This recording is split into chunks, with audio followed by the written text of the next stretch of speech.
Hello everyone, welcome to the corner. Took the liberties and cleaned up the body, got all the mold release off of it, and remarked everything. This is where the marks and the cuts are going to be falling across the body. Came underneath the headlight, and then it's going to step up on top of the fender, come across, and then drop down, and then come across here to the very back, and then it's going to drop off here, and then come around, and we'll cut the gravel guard off the back. I think that's going to be about the best way to get this to flow through. If I cut any higher on the body, the crown, the curvature of the body that you see here, if I cut any more, if I was to cut above this line, this body starts to roll inward, and then I'd have to end up widening the top of the body out to bring it down and match it up with the area down here.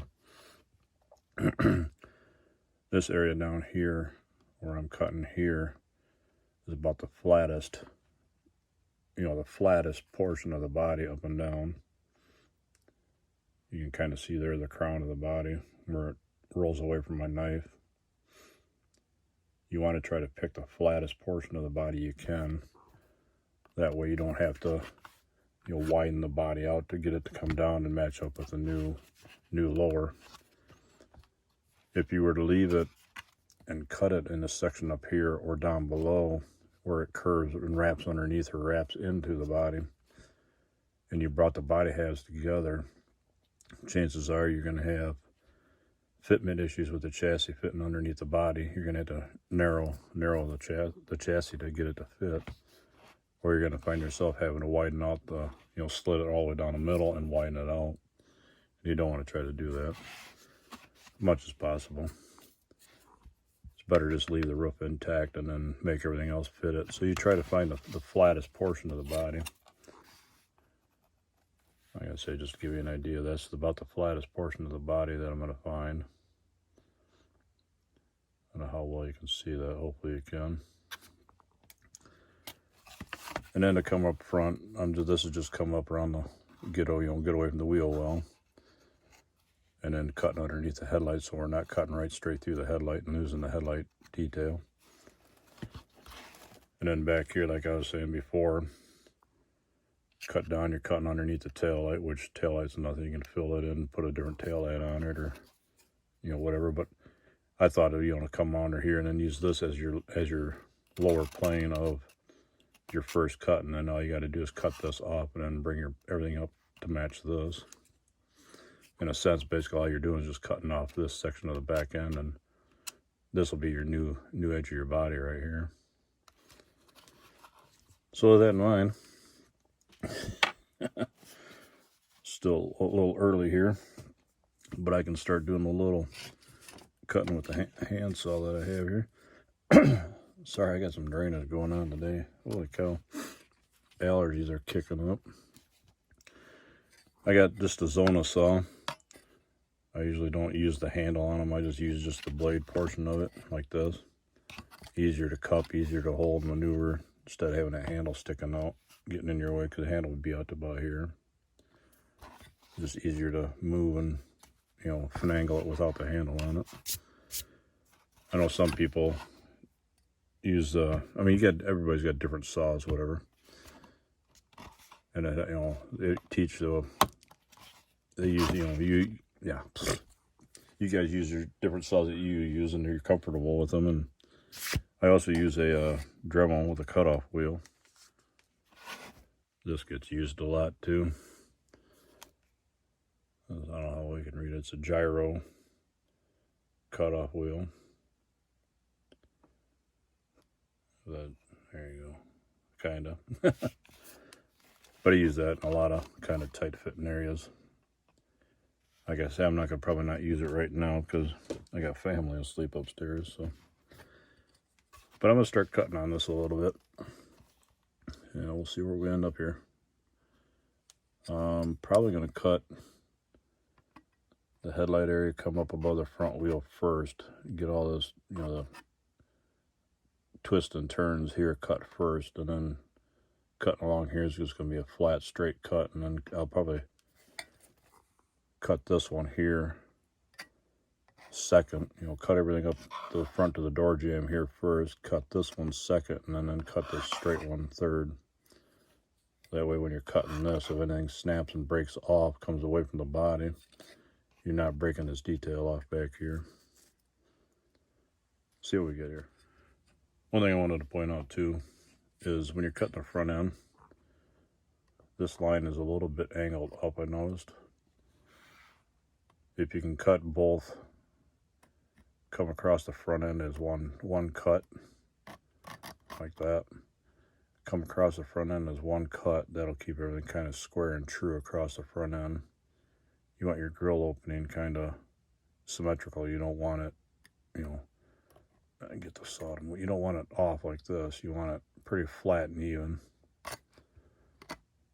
I usually cut the upper cuts first, and then cut all the lower pieces off second. That way it's easier to have these pieces in your hand versus trying to cut that secondary cut up here with the body in your hand. At least it's easier for me anyway. I don't know how you guys feel about it, but as you start doing this, you'll start to get your own style and way of how you want to do it and what you feel comfortable with. Be right back. Here you can see the first cut's been made. Grill opening is pretty even on each side. It also cut back into kind of the waist area, if you want to call it. This area that's in between the lines here is going to come out. You can cut back into this area, but don't cut past it into this part of the body. You can see how far off my mark was on that side. A little, like I say, you try to get it measured somewhat close. This side's a little bit better.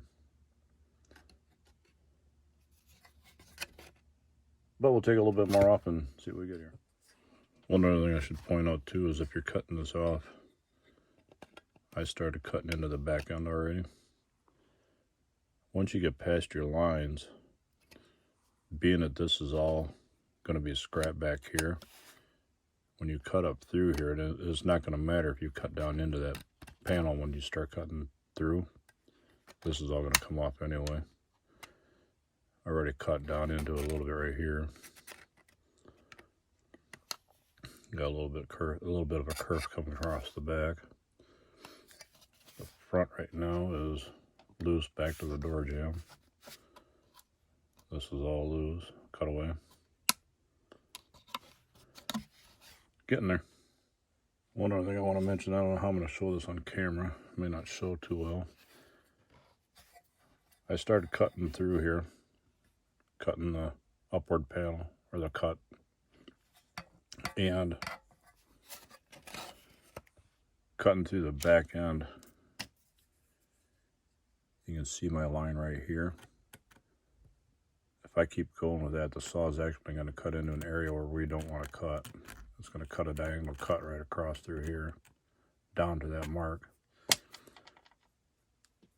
So what I did is I come through, cut a horizontal, cut up through into the body. And what I'm going to do is I'm going to break away this, get this valance out of the way, so it'll hopefully free up the saw a little bit. I'll be able to make that final cut across here underneath the taillight without losing all that. And with that piece out of the way, resin is nice because it's really soft and pliable. You can actually come across,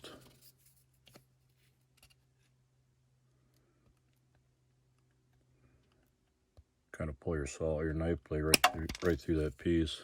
Oops, that didn't work too well. Yeah, I can glue that piece back on later. But at least that clears up underneath the taillight.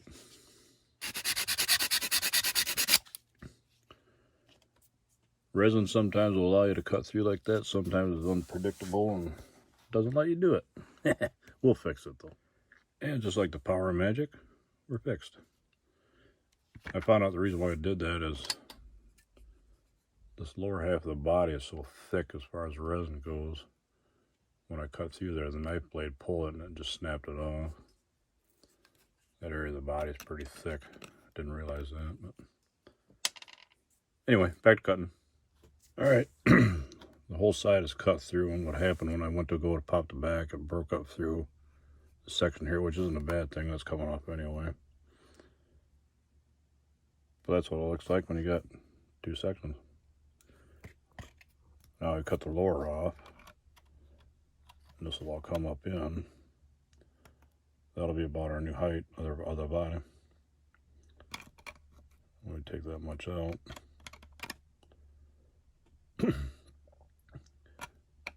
Anyway, back cutting. One thing too on resin bodies, I'm going to be cutting up into this here. You can see how much resin is in this corner. It's pretty thick up in that corner.